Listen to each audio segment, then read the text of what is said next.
Hello UPSC aspirants. In today's episode of Plutus IAS Daily Insight, we will talk about SCO 2025.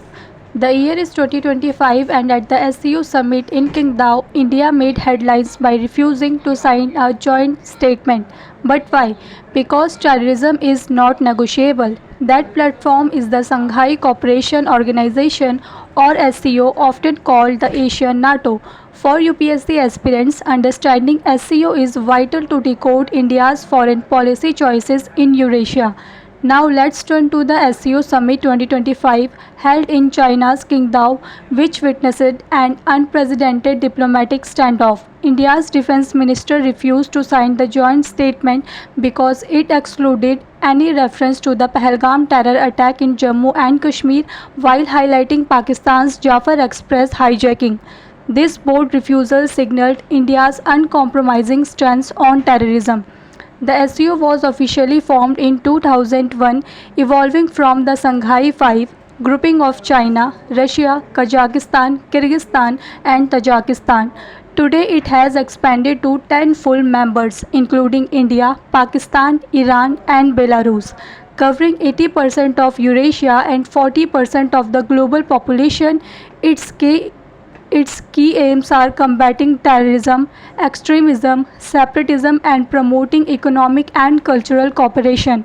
Now let's discuss about some important key points. India's calculations. India joined SCO to enhance ties with Central Asia, gain energy access and push its counter-terrorism agenda.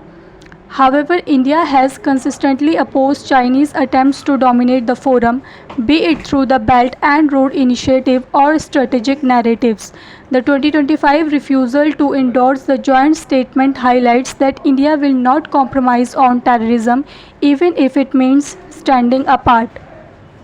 Implications for regional security. The standoff reveals the limitations of SCO's consensus based decision making, while the regional anti terrorism structure has achieved success in foiling terror plots. Political disagreements, especially involving India, Pakistan, and China, often paralyze broader cooperation.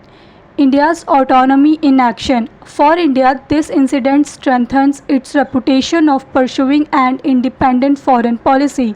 It uses SCO for access to Central Asia while at the same time engaging with platforms like BRICS, G20, and the Quad. The SCO 2025 episode is more than a diplomatic clash. It is a lesson in international relations for UPSC aspirants. It demonstrates how India navigates great power politics, prioritizes counter-terrorism, and safeguards strategic autonomy.